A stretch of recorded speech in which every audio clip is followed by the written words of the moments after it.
سند ہے اس کی؟ الادب المفرد تالیف امامهم الحافظ الحجہ ابی عبداللہ محمد بن اسماعیل البخاری متوفى سنة 256. اچھا، چاپ المکتبہ التوفیقیہ سیدنا الحسین القاہرہ، قاہرہ میں چھپی ہے کتاب عزیزو، یہ ٹھیک ہے نا.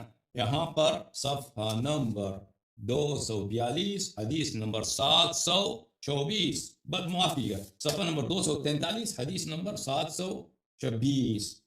حدثنا عباس النرسي حدثنا عبد الواحد حدثنا ليث أخبرني رجل من أهل البصرة قال سمعت معقل بن يسار يقول انطلقت مع أبي بكر إلى النبي صلى الله عليه وآله وسلم.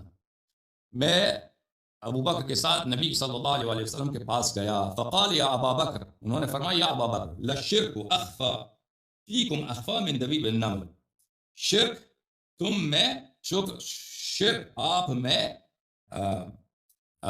چونٹی کے حرکت سے، چونٹی کے چلنے سے زیادہ، کیونکہ چونٹی چلتا ہے تو بہت آرام سے چلتا ہے، اس کا حرکت بہت واضح نہیں ہوتی، اس سے زیادہ جو ہے آپ میں مخفی ہے. ایک اس کا جواب چاہیے. دوسرا، یہ روایت قرآن کے خلاف ہے. اگر اس کو صحیح مانا جائے تو نتیجہ نکلتا ہے کہ حضرت ابو بکر معاذ اللہ کیا ہیں؟ مشرک ہیں، معاذ اللہ، استغفر اللہ. یہی نتیجہ نکلتا ہے نا. آپ ذرا قرآن سنیے، قرآن کیا کہتا ہے. اللہ تعالیٰ نے ارشاد فرمایا فَاقْتُلُوا الْمُشْرِكِينَ حَيْثُ وَجَدتُّمُوهُمْ، فرمایا حبیب مشرک کو قتل کر دو، مشرکین کو قتل کر دو. حیث وجدتموہم، جہاں بھی یہ مسلمانوں کے ہتھے چڑھیں ان کو پکڑ کے قتل کر دو. تو یہ اللہ کا ارشاد ہے، قرآن سنا ہے. مشرک کو کیا کر دو؟ قتل کر دو. جہاں بھی ملے مشرک کو ٹپکا دو، قتل کر دو. تو میں پوچھنا چاہتا ہوں، کیا نبی پاک نے قرآن پر عمل کیا کہ نہیں کیا؟ بولیں کیا. اگر صدیق اکبر مشرک ہوتے تو نبی پاک ان کو قتل کرتے یا اپنے سینے سے لگاتے؟ بولو نا. اگر مشرک ہوتے پھر تو قتل کرتے، پر نبی پاک نے قتل کیا یا سینے سے لگایا؟ سینے سے لگایا نا. اور ایسا لگایا کہ آج بھی وہ روزے کے اندر حضور سے سینے سے لگے ہوئے ہیں. ایک اور آیت سنو. اللہ فرماتا ہے یا ایھا النبی جاہد الکفار والمنافقین واغلظ علیہم. یہ دو جگہ یہ الفاظ موجود ہیں قرآن میں، 10ویں پارے میں سورہ توبہ کے اندر بھی موجود ہیں اور 28ویں پارے کے اندر بھی یہ الفاظ موجود ہیں. اللہ فرماتا ہے یا ایھا النبی جاہد الکفار والمنافقین واغلظ علیہم. حبیب پیارے جہاد کریں، کن سے؟ کافروں سے اور منافقوں سے. ان سے کیا کرنا ہے؟ جہاد کرنا ہے. مشرک کافر ہوتا ہے کہ نہیں؟ کافر ہوتا ہے. جو شرک کرتا ہے وہ کافر بن جاتا ہے. تو کافروں کے ساتھ، مشرکوں کے ساتھ، منافقوں کے ساتھ اللہ نے حضور کو لڑنے کا حکم ارشاد فرمایا ہے. آگے فرمایا وَاغْلُظْ عَلَيْهِمْ، محبوب ان کافروں کو، منافقوں کو ڈھیل نہیں دینی. وَاغْلُظْ عَلَيْهِمْ، ان پر شدت کرنی ہے، ان پر سختی کرنی ہے. تو کیا ایک مرتبہ بھی کبھی نبی پاک نے حضرت ابو بکر صدیق پر شدت کی؟ بولیے نہیں. اب قرآن سے پوچھتے ہیں وہ مشرک ہیں یا کچھ اور ہیں. ایک اور آیت سن لو. کتنی آیتیں ہوگی؟ 2. مشرک کو قتل کا حکم ہے، ان کو قتل نہیں کیا گیا، جبکہ باقی مشرک پکڑ کر قتل کیے گئے ہیں. منافقوں کو، کافروں کو حضور نے دھتکارا، نکالا، ان کو اپنے سینے سے لگایا. تو پتہ چلا یہ اس کوالٹی کے نہیں، یہ تو ایمان والوں میں بھی سارے سب سے اونچی شان والے تھے. تو حضور نے اپنے سینے سے لگا کے رکھا نا. اب تیسری آیت سنیں. جب سرکار غار میں تھے تو غار میں کون تھا ساتھ؟ ابو بکر صدیق نا. جب کافر غار کے دروازے پر آئے تو حضرت ابو بکر نے کہا یا رسول اللہ اگر یہ نیچے دیکھ لیں تو ہمارے اوپر نظر نہ پڑ جائے. فرمایا گھبرانا، اللہ ہمارے ساتھ ہے. حضور نے جو فرمایا نا گھبرانا اللہ ہمارے ساتھ ہے، یہ الفاظ حضور کی زبان سے نکلے ہوئے اللہ کو اتنے پسند آئے، اللہ نے یہی الفاظ قرآن میں اتار دیے. سورہ توبہ اللہ تعالیٰ نے ارشاد فرمایا اذ ہما فی الغار اذ یقول لصاحبہ لا تحزن ان اللہ معنا. جب وہ دونوں غار میں تھے تو نبی پاک نے فرمایا کس سے فرمایا؟ لصاحبہ ہی، اپنے صحابی سے فرمایا۔ قرآن ان کو صحابی کہتا ہے، کس کو کیا کہتا ہے؟ مشرک صحابی ہوگا یا مسلمان صحابی ہوگا حضور کا؟ مشرک تو صحابی نہیں ہو سکتا نا، وہ تو کافر ہے نا۔ جب شرک چھوڑے گا پھر وہ صحابی بنے گا نا، اگر وہ حضور کا زمانہ پائے اور حضور کی غلامی میں آ جائے پھر صحابی بنے گا۔ تو قرآن نے حضرت ابو بکر صدیق کو صحابی کہا، اور روایت کے اندر آ جائے نہیں وہ مشرک ہیں، تو قرآن کی بات مانیں گے یا اس روایت کی بات مانیں گے؟ کون سی بات مانی جائے گی؟ قرآن کی بات مانی جائے گی۔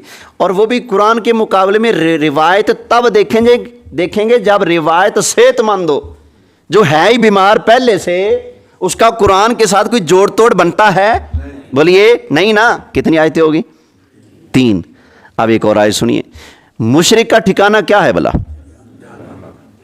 ہاں جی، جہنم۔ منافق کا جہنم، کافر کا جہنم۔ مشرک پاک ہے یا پلیت؟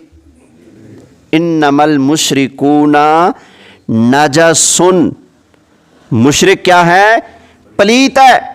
اور قرآن کے اندر ہے، اللہ فرماتا ہے محبوب غلاموں کو سکھا دو دین کہ مشرکوں سے شادی نہیں کرنی، مشرکوں سے شادی، ان کے ساتھ رشتہ لینا دینا نہیں۔ حضرت ابو بکر صدیق کی بیٹی حضرت عائشہ صدیقہ نبی پاک کے نکاح میں ہیں، قرآن کہتا ہے مشرک سے نکاح نہیں کرنا۔ نبی پاک نے ان کے گھر دولہا بن کے سرکار تشریف لے گئے ہیں، تو اس گھر کی کیا شان ہوگی ہیں؟ ایک بندہ تقریر کر رہا تھا علی بڑی شان والے، میں نے کہا جی بالکل خدا کی قسم ہے مولا علی بڑی شان والے۔ کہتا ہے مولا علی دولہا بن کے نبی کے دروازے پہ گئے، جو نبی کے در پہ دولہا بن کے جائے وہ کتنی اونچی شان والا ہے۔ میں نے کہا بالکل بات ٹھیک ہی ہے، جو نبی کے در پہ دولہا بن جائے اس کی شان سبحان اللہ، اور جس کے دروازے پر نبی خود دولہا بن کے جائے ہیں وہ ابو بکر کس شان والا ہوگا۔ اور ایک اور کی بات سنا دوں، ایک کہہ رہا تھا ہجرت کی رات نبی پاک علیہ الصلوۃ والسلام نے حضرت علی کو بستر عطا فرمایا، بڑی اونچی شان ہے بستر عطا فرمایا، اور میں کہتا ہوں اللہ کے بندے ذرا آگے بھی چلنا، بریک کیوں لگ گئی؟ آگے ایک اور قدم اٹھانا۔ ہجرت کی رات ابو بکر صدیق کو بستر والا ملا، حضرت علی کو کیا ملا؟ بولیے بستر ملا، اور حضرت ابو بکر صدیق کو کیا ملا؟ بستر والا ملا نا۔ جب بستر والے کی، جب جس کو بستر ملا اس کی اتنی شان ہے، تو جس کو بستر والا ملا اس صدیق کی کیا شان ہوگی یار۔ تو اللہ فرماتا ہے مشرکوں سے شادی، بولیے نہیں۔ تو سرکار نے ادھر رشتہ کیا کہ نہیں؟ یہ بھی اس بات کی دلیل ہے کہ وہ مشرک کیا ہیں؟ گندی جگہ آپ اور رشتہ نہیں کرتے، بھیڑا خاندان ہو آپ رشتہ نہیں کرتے، پیو شرابی کبابی بدکار ہو تو آپ ان کی لڑکی سے رشتہ کرنا پسند نہیں کرو گے، تو نبی پاک علیہ الصلوۃ والسلام مشرک کے گھر شادی کرنا پسند کریں گے؟ کتنی بے ایمانوں والی بات ہے۔ تو ایک اور قرآن کی آیت سنو، اللہ فرماتا ہے ان المنافقین فی الدرک الاسفل من النار، فرمایا یہ کافر منافق جو ہیں یہ جہنم میں سب سے نیچے ہوں گے، یہ جہنم میں سب سے نیچے۔ جو مشرک ہے وہ جہنم میں جائے گا، جو منافق ہے وہ جہنم میں جائے گا، جو کافر ہے وہ جہنم میں جائے گا۔ اور صدیق اکبر، قرآن پیش کرتا ہوں، پوری صورت اللہ نے 2 بندوں کے بارے میں اتاری، ایک امیہ بن خلف کافر اور ایک ابو بکر صدیق۔ امیہ نے غلام بیچا، غلام کا نام ہے بلال، بڑا مہنگا بیچا، اور حضرت ابو بکر صدیق نے منہ مانگی قیمت دے کر حضرت بلال کو خریدا۔ امیہ خوش ہو رہا تھا، ہاں ہاں میں نے ابو بکر نے لوٹ لیا، اتنے پیسے مار لیے، کالا بلال دے دیا اور چٹا غلام بھی لے لیا بدلے میں۔ بلال کو کچھ آتا جاتا نہیں، جو غلام میں نے ان سے لیا اس کو تو آتا بھی بہت کچھ ہے، تو چوڑا ہو رہا تھا، میں نے بڑا تیر مار لیا، بڑا سودا کیا ہے۔ تو اللہ نے قرآن کی پوری صورت نازل فرما دی، یہ سورہ لیل ہے، تو اس کے اندر اللہ تعالیٰ نے فرمایا کہ یہ تو نبی پاک کو جھٹلاتا ہے، یہ بے ایمان ہے، یہ کافر ہے، یہ جہنم میں جائے گا، یہ بخیل ہے، یہ یوں ہے، یہ یوں ہے۔ اللہ نے اس کافر کے عیب گنوائے، تو ابو بکر صدیق کی باری آئی، تو سبحان اللہ، اللہ تعالیٰ نے ارشاد فرمایا فَأَمَّا مَنْ أَعْطَى وَاتَّقَى وَصَدَّقَ بِالْحُسْنَى، فرمایا یہ اللہ کی راہ میں دیتے بھی ہیں اور تقوی بھی اختیار کرتے ہیں، وَصَدَّقَ بِالْحُسْنَى، اور یہ اسلام کی تصدیق بھی کرتے ہیں، اسلام کی تصدیق بھی کرتے ہیں۔ آگے فرمایا فَسَنُيَسِّرُهُ لِلْيُسْرَىٰ، اللہ نے جنت کی راہ ان کے لیے آسان کر دی ہے۔ کون سی راہ؟ پھر آگے فرمایا اس کے بارے میں کہ یہ بخل کرتا ہے، یہ بخیلی کرتا ہے، یہ اسلام کو جھٹلاتا ہے، اس کے لیے اللہ نے جہنم کی راہ آسان کر دی، وہ کافر کے لیے۔ تو اب آگے پھر حضرت ابو بکر صدیق کے بارے میں فرمایا، پہلے فرمایا کہ یہ کافر جائے گا جہنم میں، ٹھیک ہے نا؟ پھر فرمایا وَسَيُجَنَّبُهَا الْأَتْقَى الَّذِي يُؤْتِي مَالَهُ يَتَزَكَّىٰ، اللہ نے فرمایا اس جہنم کی آگ میں بھڑکتے ہوئے شعلوں میں یہ نہیں جائے گا۔ کون؟ وَسَيُجَنَّبُهَا الْأَتْقَى، جو سب سے بڑا متقی ہے، یعنی ابو بکر صدیق۔ فرمایا یہ جو سب سے بڑا متقی ابو بکر ہے یہ جہنم میں نہیں جائے گا۔ ٹائم بھی اوپر ہو رہا ہے، قرآن کی بہت ساری آیتیں پڑھی جا سکتی ہیں، ایک آیت پڑھتا ہوں پھر تھوڑی سی اور گفتگو کرنی ہے، توجہ ہے جی؟ اجازت ہے کر لوں؟ ایک اور آیت سنیں، چوتھا پارہ ہے۔ اللہ تعالیٰ نے ارشاد فرمایا کنتم خیر امت اخرجت للناس، فرمایا جتنی بھی امتیں آئی ہیں اے میرے محبوب کی امت، تم ساری امتوں میں سب سے بہترین امت ہو۔ کیا ہو؟ سب سے بہترین امت ہو۔ اور حضور فرماتے ہیں، فرمایا سارے زمانوں میں میرا زمانہ بہتر ہے، پھر وہ زمانہ بہتر ہے جو میرے زمانے سے جڑا ہوا ہے، پھر وہ زمانہ بہتر ہے جو میرے زمانے کے ساتھ جڑنے والے زمانے سے جڑا ہوا ہے، وہ زمانہ بہتر ہے۔ یعنی یوں ہم پیچھے چلیں، یہ ہمارا زمانہ، پیچھے ہمارے باپ دادا کا زمانہ، ہمارے زمانے سے وہ زمانہ بہتر، آگے ہمارے پردادوں کا زمانہ، وہ زمانہ اس سے بہتر، آگے پردادے کا بھی ابا اس کا زمانہ اس سے بہتر، اگلے اس کا زمانہ اس سے بہتر۔ جیسے جیسے پیچھے جائیں گے زمانے بہتر سے بہتر ہو جائیں گے۔ اور حضور فرماتے ہیں خیر القرون قرنی، فرمایا سارے زمانوں سے بہتر زمانہ میں مصطفیٰ کا زمانہ ہے، ٹھیک ہے نا؟ اگر اس سب سے بہتر زمانے میں سب سے قریب ترین لوگ حضور کے اگر وہ بے ایمان ہیں تو پھر مسلمان کون ہے؟ سمجھ آئے گی نا؟ اس آیت کا ایک معنی یہ ہے، اللہ فرماتا ہے امت قیامت تک آئے گی لیکن اے میرے نبی کے صحابہ ساری امت میں سے سب سے بہتر اور شان والے تم ہو۔ ایک یہ معنی ہے اس آیت کا۔ اب یہاں پر ایک اور دو باتیں میں پوچھتا ہوں۔ جب بھی کسی مسلمان کا نکاح ہوتا ہے تو نکاح کے لیے 2 گواہ شرط ہیں۔ کتنے گواہ جی؟ بولیں 2 گواہ، اور ہوں بھی مسلمان۔ کافر گواہ بن سکتا؟ بولیے نہیں، مسلمان گواہ ہو پھر نکاح ہوتا ہے، اگر گواہ کافر ہوں تو نکاح، گواہ مشرک ہو تو نکاح نہیں ہوتا۔ ان شیعوں سے پوچھو کبھی حضرت فاطمہ اور حضرت علی کی شادی کی پوری کہانی سنا دو ہمیں، جہیز کتنا تھا، کون خرید کے لایا تھا، جہیز کے اندر اپنا حصہ کس نے ڈالا تھا؟ حصہ ڈالتے ہوئے حضرت عثمان غنی نظر آئیں گے، جہیز کا سامان خریدتے ہوئے حضرت ابو بکر اور حضرت عمر نظر آئیں گے، اور سامان کو اٹھاتے ہوئے حضرت بلال نظر آئیں گے، اور حضرت علی کو حضرت فاطمہ زہرا کا رشتہ مانگنے کا مشورہ دیتے ہوئے حضرت ابو بکر، حضرت عمر اور حضرت عثمان نظر آئیں گے۔ اور جب اللہ کے محبوب نبی پاک علیہ السلام نے نکاح پڑھایا اپنی بیٹی حضرت فاطمہ کا حضرت علی کے ساتھ تو نکاح حضرت ابو بکر اور حضرت عمر نظر آئیں گے۔ کافر گواہ بن سکتا؟ مشرک گواہ بن سکتا؟ اگر وہ مشرک تھے تو نبی پاک نے گواہ کیوں بنایا؟ اب ایک اور بات بڑی سخت ہے، اب یہ کیونکہ ہمارے سامنے ایک منہ ایسا ہے جس کے اوپر چپیڑ مارنی ہے، وگرنہ میں یہ لفظ بولنے کی جرت نہ کرتا، جیسا منہ ویسی چپیڑ مارنی پڑتی ہے نا۔ کافر گواہ بن جائے تو نکاح ہوتا ہے؟ مشرک بن جائے تو نکاح ہوتا ہے؟ تو نکاح کے بغیر میاں بیوی کوئی بن سکتا ہے؟ اکٹھے رہ سکتے ہیں؟ بچے پیدا کر سکتے ہیں؟ بچے اگر ہوں تو کیسے ہوں گے؟ سمجھ آ گئی نا؟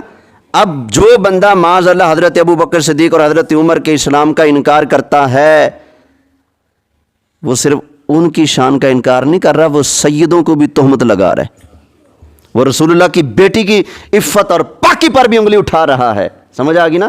یہ تو آسن قبراں تے لگسن خبراں نا, ٹھیک ہے نا.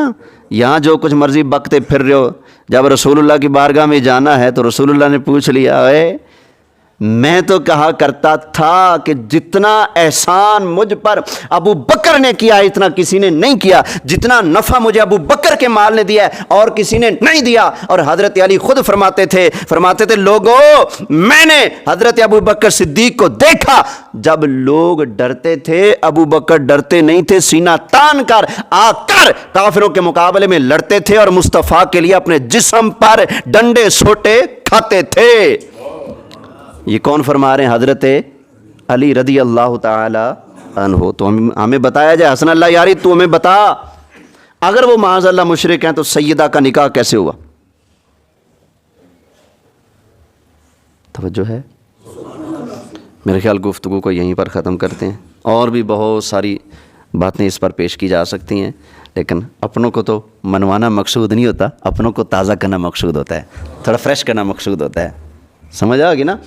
سور گر جائے گٹر میں تو کوئی کہتا ہے اوہ پلیت ہو گیا, کوئی کہتا ہے؟ بولو. کتا گر جائے گٹر میں تو کوئی کہے گا کتا پلیت ہو گیا؟ کیوں؟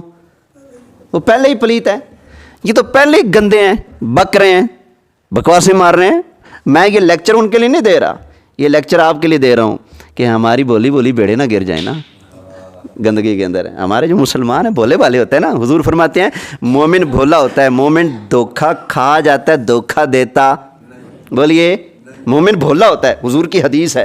تو آپ یہ بھولے جن کو نہیں پتہ ہوتا نا, کوئی آپ کے سامنے آ کر کہہ دے اور کوئی ہمارا مسلمان اپنا ایمان برباد کر بیٹھے, تو میں کہتا ہوں یہ جو ہمارے بھولے ہیں نا, یہ اس گندگی نہ میں گر جائیں. کتا گر جائے ہمیں کوئی پرواہ نہیں, سور گرا پڑا ہمیں کوئی پرواہ نہیں, ہمیں پرواہ ہے اس کی جو پہلے پاک ہے, کہیں وہ گٹر میں گر کر اپنے آپ کو ناپاک نہ کر لے. سمجھ آ گئی؟ وما علیہ الا البلاغ المبین.